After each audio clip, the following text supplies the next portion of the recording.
right, hello everybody, and welcome to this edition of Tennessee WildCast. I'm Jason Harmon. I am Doug Markham. And we are in Studio B, Nashville, Tennessee. Yes, sir. Studio B. At the TWRA headquarters. That's right. Right here in Nashville. Introduce our guest here in a minute, but you deer hunters out there, I know deer hunting's still a few months away, but we got so many things to talk about. Big meeting with the commission the other day. We're going to talk about it. Yeah, last week was a big week. Big game seasons were set, and it's going to be exciting. Let folks know right off the bat, last year, with the help of the Wildlife Division, we created a one-page sheet of information that we can put out on our website, and it shows you what the season dates are. It doesn't go into great detail, but it goes ahead and gives you the dates. Going to be working with Tim White of the Wildlife Division to get that out there this week, and it will give you the dates so that you can, if you want to start planning. Some of you like to plan for vacations. I know we can go ahead and let you know what that is. Right. The guide will be out weeks from now, but it'll get out there, and once it gets out, you'll also see it posted, all the information on our website at tnwildlife.org. But we'll at least get you started with that one. That was a real helpful tool last year to see those beginning dates and end dates and season changes and weapon swaps when you can hunt archery, hunt muzzleloader, whatever. That's a good little chart, good little PDF. And there are a lot of folks that have to plan their vacations ahead of time because of where they work, and they want to know what the dates are. And just remind everyone, too, the waterfowl season's already been set. So we can take care of all of that and let everybody see it. And it was a meeting last week in Dayton, Tennessee. It was a long 2-day meeting. Right off Chickamauga there. Right off of Chickamauga. And we tried, but we didn't have any luck, did we? Not even on Chickamauga. But we did take Tucker fishing, and we caught a few fish with Tucker. Yeah. Well, he made the Facebook page and the Twitter page. He did. Even the Instagram page. So he got to drive in a speedboat. He got to drive the speedboat. He did. Yeah. So it was a lot of fun. Thank Mr. Doug for taking him out on the speedboat. On the speedboat. Anyway, all right. Well, lots to talk about. So the only thing that's really going on right now, we got a little squirrel season that's going on, spring squirrel season, and of course fishing's good. Right around the corner is Free Fishing Day. I'm glad you said that. What is that? That is a lot going on. That's in next weekend, I think it is. June 10th, yeah. And go to our website and you'll find about 80 or 90 classes that are out there. Events that are out there, classes, events that are out there. And if you want to learn more about it, you can also watch. We had Mike Bramblett on a show recently, and it's out there for you to watch if you want to. Great show with Mike. Yeah. All right.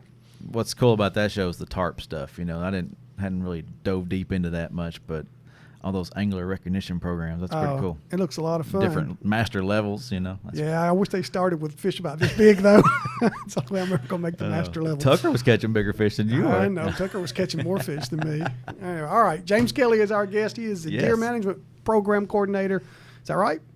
Deer Management Coordinator, leader, state deer biologist, many names. Most states have one, and they have a few different names. But, well, the deer guy. The deer guy. And first time on the program, Jason and I were both thinking, well, we've had James on here before. I'm glad you're here. Yeah. And really appreciate you taking the time. Well, thank you for having me. I'm a huge fan of the show. Thank you. I subscribe to it on iTunes and listen to it as a podcast on my drives to and from work. So awesome. There's our one download, Doug. There it is. All right. We appreciate it, James. And we're telling James we're going to do more stuff with the show. We're going to keep doing what we're doing, but eventually we're going to take it live and put it out on Facebook. We are going to try to do questions from everybody real soon. Come out live, and y'all can watch this show, and it'll be posted later too. You can watch it later, but chance to see us live. Well, I don't know if you want to watch us live or not. Well, a chance to ask questions, and that's as much as anything, right? Yeah. We want them asking questions. Get folks like James on here, and you can write in on Facebook and ask James questions, because y'all might have more than what we think about while we're on here. And so we're going to be doing that in the future. Look forward. James, big meeting the other day. Before we get there, let's talk about you, though, okay? Okay. You came to TWRA how long ago? Little less than a year. So at the end of the month, it'll be a year exactly that I've been here. Okay. All right. Well, tell us. We're going to get into some of your background, but what is your position? What is it that you do? Yeah, that's a great question, and I knew you'd ask me that, and I always kind of stumble around it because it's kind of a mile wide and inch deep type position. Basically, if it's got the word deer in it, I'm involved at some level.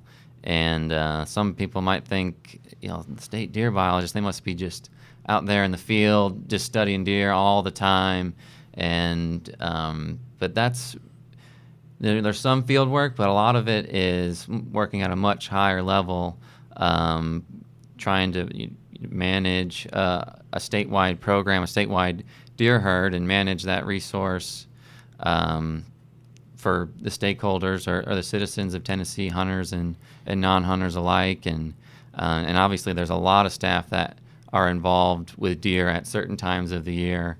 And so just making sure everybody's on the same page, everyone's communicating, we're all sticking to standardized protocols for data collection. We collect a lot of data during the deer season, and sometimes there's logistical issues in one area of the state, and I can bring that up and with everybody, and is this an issue? And ultimately all that comes together to kind of get the big picture of where our deer herd is, where we want it to go, what do the people want in certain areas of the state, and manage the resource to kind of meet those needs. So that's kind of it in a nutshell.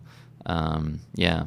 A lot of history on the deer program in Tennessee, James, and a lot of folks that were here are gone that started the program a long time ago. Even before I got here, a lot of those folks had moved on, and then there's been a lot since then and so forth. So as you come in as a new coordinator and working on the state level, do you have to become a historian too? Do you need to understand what went on before to get to where you are today?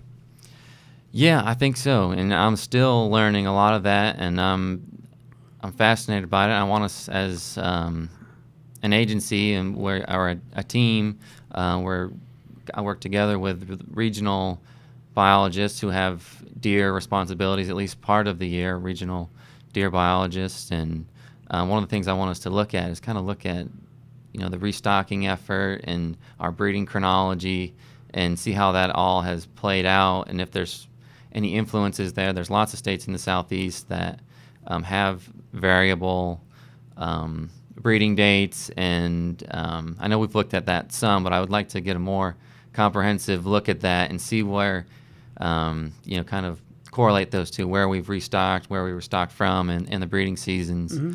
So yeah, absolutely. We'll get to that, to the future in a few minutes. First, where did you go to school? Where did you go? Where'd you get your degree, and where have you worked since then? Before you came to Tennessee, you're a young guy, and you've been to a lot of places already. Yeah, I've been all over the country. Well, at least the eastern seaboard, mm-hmm. anyway.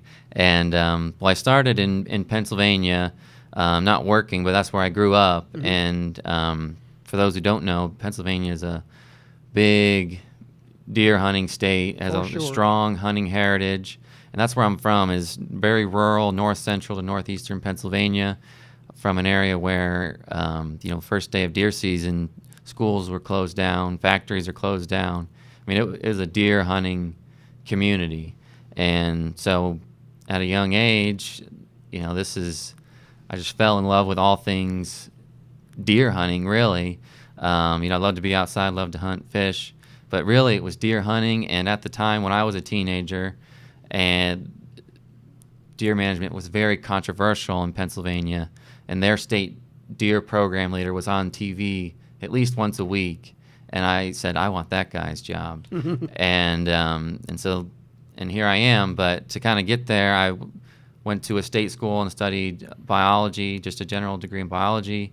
And for my graduate degree, I went to University of Georgia and studied under Dr. Carl Miller, who's just a deer guru, and I think I've heard it said he's the most published researcher on deer, that he has more publications pertaining to deer than anyone else. And so I learned a ton from him and worked on a coyote deer project there for my master's work. From there, I moved to Florida, in Tallahassee, Florida, and I was the assistant deer program coordinator, and I was there for 3 years. And from there was an opportunity in New York to be the big game management section biometrician. So basically, it's a fancy word for working with data, doing analysis, and I gained a lot of experience there and learned a lot of cool tricks. But at the end of the day, I wanted to be the deer guy and influence statewide deer management. And so then the opportunity came up here in Tennessee, and so here we are. And all along that journey, got married, and we've had 3 kids. I think we have a kid in 3 different states. Had one in New York just before we moved here, and so it's been a journey. But we like to say that we're home now. We're home now. So excited to be here. Seems like anywhere you go where you have a deer program, anywhere in the country, you're going to be thrown into the fire, because that's just deer. I think they're in great shape in Tennessee. Have been for a long time, but there's so many opinions out there, James, from the hunters. Every hunter wants something different, it seems like, and it'd almost be like talking politics. I think if you sit down at a round table talking about deer, I think it could get that heated with some folks. So how do you handle that, especially as a young guy coming into Tennessee? How do you handle all these people wanting different things? Yeah, so that's the crux of deer management, and there often are conflicting interests, as you mentioned, even within hunting groups, and that's where most of the conflict can come from. But then there's also conflicts with farmers who may or may not also be a hunter. True. Residents who's trying to grow a garden, or motorists, just everyday person driving to work every day. And so those are all things that you have to consider. And so for me, and really to be successful in deer management, is to have more of a systematic, high-level approach. And how do we build a program that's going to incorporate all of these things, and how do we weight these different values, and what is, maybe this hunter's upset, but what do all the hunters think in this geographic area? And so then you'd have to take a systematic, survey approach, and so there's experimental design to get. So it's basically operating at a larger scale and trying to develop a system and a program and something that's gonna. Well, my early days here, when deer restoration was pretty much at its end when I started. You're talking 25, 30 years ago. There were still some deer restoration, maybe a tad being done. But there were still a lot of concern about deer populations in that time, and they did deer modeling and trying to figure out how many deer were taken during the year and what the harvest or what the bag limits would be the next year. Is that still a concern, or is Tennessee's deer herd in great shape? And so your modeling, if there is modeling anymore, only concerns what you just said, and that is having to deal with the human dimensions. Yeah, so, we do need to start monitoring the human dimensions part of it, and that's in the queue, so to speak. That's something we're going to start looking at. But yeah, you're right. There used to be much more intensive population modeling, and we're going to get back to that. We're still collecting all of the data that would be necessary to run those models, and we're going to start looking at that again, and not to know exactly how many deer are out there on the landscape. We'll never know exactly how many, but there are methods out there that you can estimate. And really what we look for is just something that's going to track with abundance, whether the population is increasing, decreasing, or staying the same. And so at any given level, and really the management unit level, we have L, A, B, and so on and so forth, those units now. We're going to take a closer look at those and in the future and get those metrics at that management unit level, the abundance, the stakeholder piece, and then the other component is what we're trying to develop a strategy for, is the habitat, and really so that's the forest regeneration. And so coming up with a protocol to monitor that at the macro scale, if you will. So do you have to combine that too with the loss of habitat over time? Is that going to be a big issue? We saw a map the other day at the last commission meeting where a lot of Tennessee is going to be replaced, a lot of those forest and grasslands, and it's going to be replaced with more suburban neighborhoods. Is that all a part of what you have to deal with? Yeah, that's what we'll definitely have to consider that. And deer are generalists, though. So if you give them a little bit, they'll figure out a way to make it work. I live a mile from this agency in a suburban area, and we see them down by a little creek by our house all the time. So yeah, and that's an issue that we'll continue to explore, how to And there's a solution out there. It's just coming up with how do you make it work. I mean, there's hunters who want access and deer to hunt, and there's residents who are having deer issues and want fewer deer. It seems like you could just take that group and bring it with this group and you have a solution, but there's a lot of issues, and but yeah, exploring that's part of the... You have been to several different states, and we're going to get to the meeting here in a little bit because I want to talk about what happened at the meeting. There's not a lot of change, I don't think, but you'll tell us more about that. But are all states different? You grew up in Pennsylvania, you're in Tennessee, you've been in Georgia, you've been in New York. Do we all manage deer differently, or do they all have the same problems, or a combination of both? Yeah, I think there's definitely different approaches in different states, different hunting cultures, and different cultures in general. Up north, it's very controversial.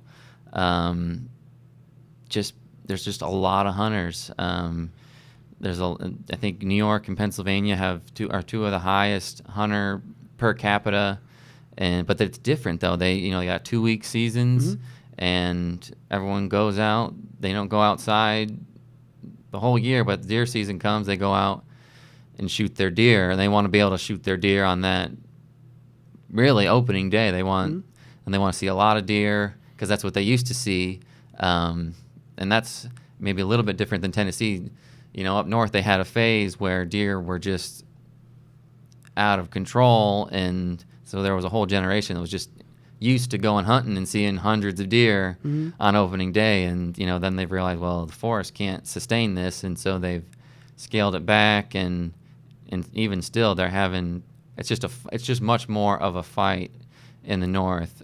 Deer management, it's not as controversial in southern states, and longer seasons. It's a little more laid back, if you will. But overall, there is the same issues. It seems to be a little more amplified in the north than the south. Yeah, which maybe the long, because our season starts in September and goes to January. It's a long season, so there's plenty of opportunity out there. Where I keep seeing, where we've seen for years, if there's some heat out there, it's do you kill 1 deer or 2 deer, or do you kill 8 bucks? I'm talking about, or antlered deer. Yeah, that's where, and I think that's going to go on and on. You have those opinions out there, and where do you see the agency coming down on that? And that's a tough question to ask you because that involves commissioners voting on stuff and proposals and a lot of action. But is that going to keep going on, or one day will that be resolved, or you think it is already?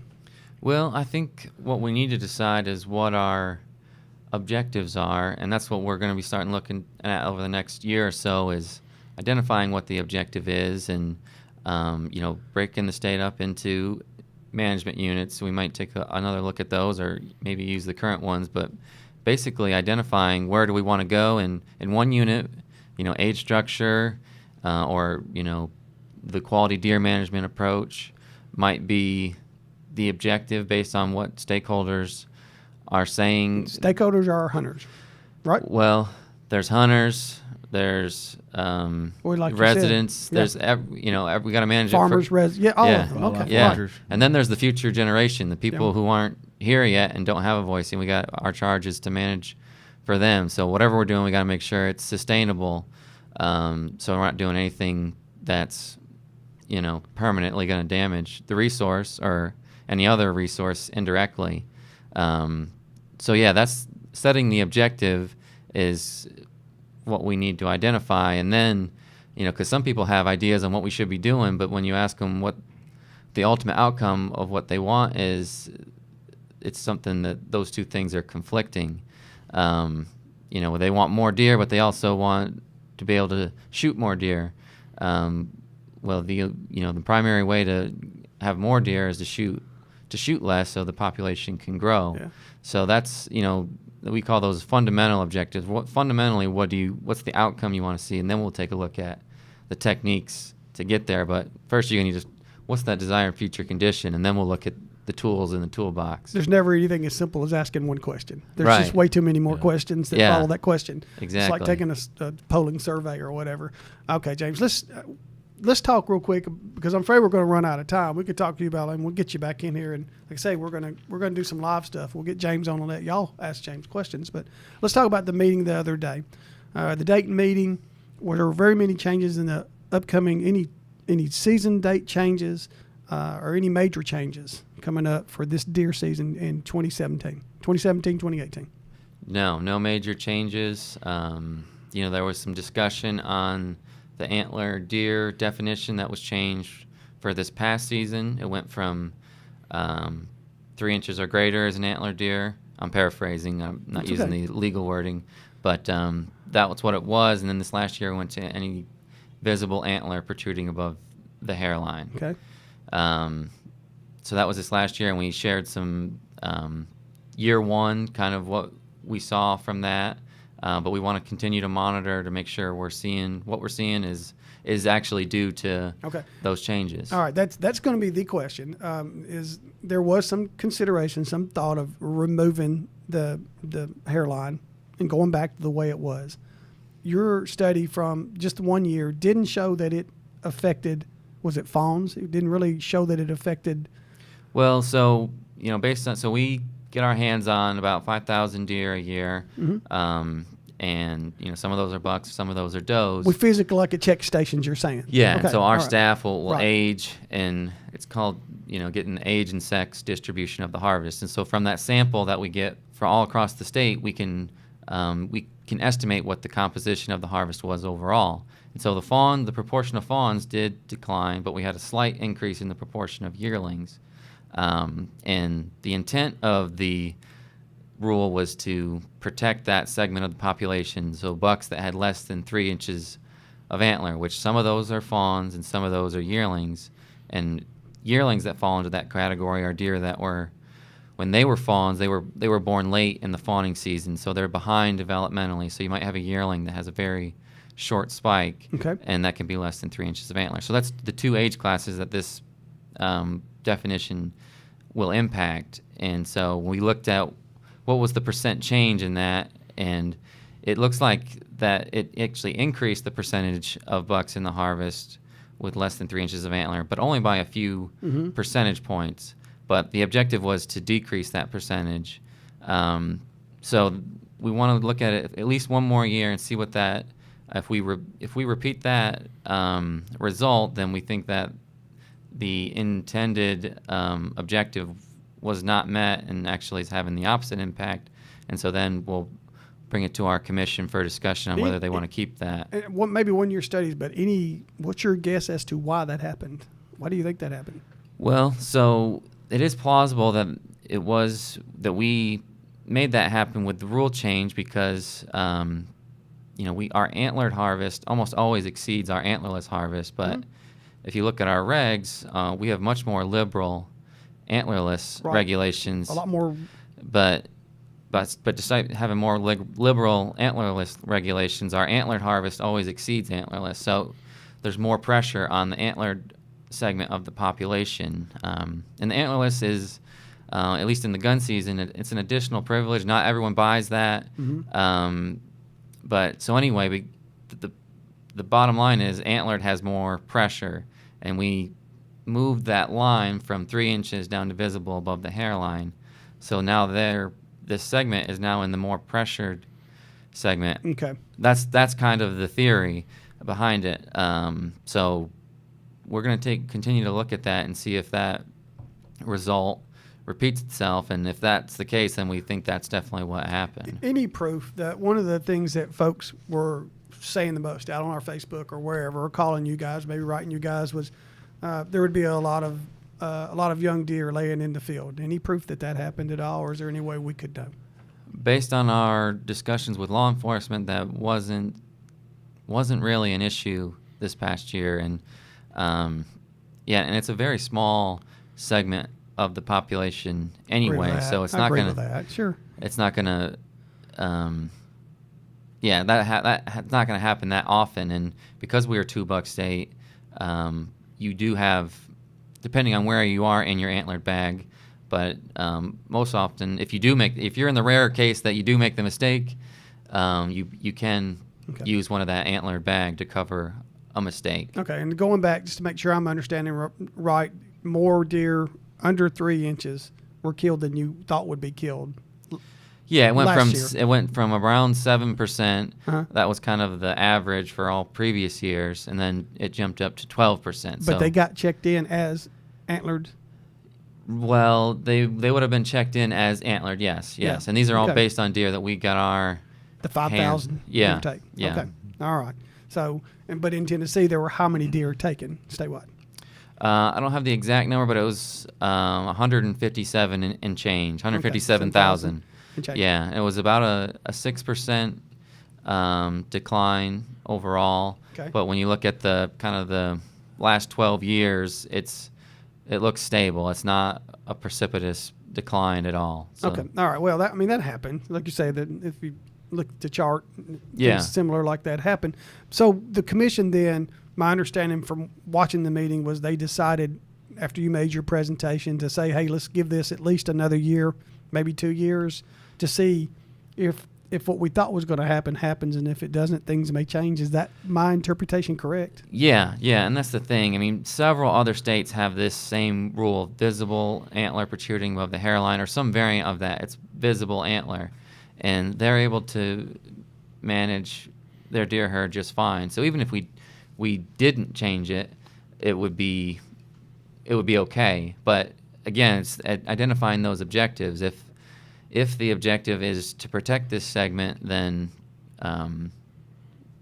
we need to take a closer look at and the data. Is this getting us where we wanted the rule change to go? And that's when we would consider if we could go back or not. You guys asked every year. You asked for hunting change. You let the hunters out there or the stakeholders let you know what they would like to see this changes in the season or additions or whatever. Yeah. Every year y'all do that. Did you get a majority or a large amount of people who were just hating this new law, or was it about even, or where did it fall? So if we did get comments, it was, it's